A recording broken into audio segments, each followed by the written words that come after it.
আসসালামু আলাইকুম। প্রচণ্ড রৌদ্রের তাপে যখন জনজীবন অতিষ্ঠ, তখন কিছু লোক এই রৌদ্রকে নিয়েও, গরমের তীব্রতাকে নিয়েও ভিডিও বানাতে ছাড়ছে না।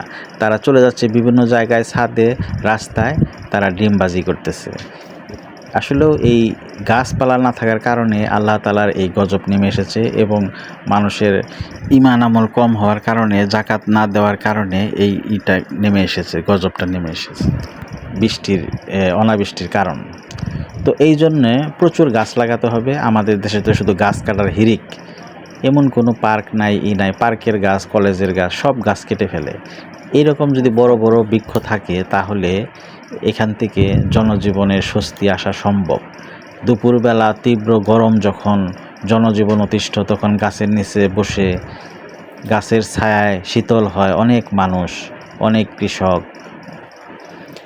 তো এইরকম গাছ যদি সব জায়গায় থাকে, তাহলে অনাবৃষ্টি, অতিবৃষ্টি থেকে আমাদের দেশকে রক্ষা করা সম্ভব।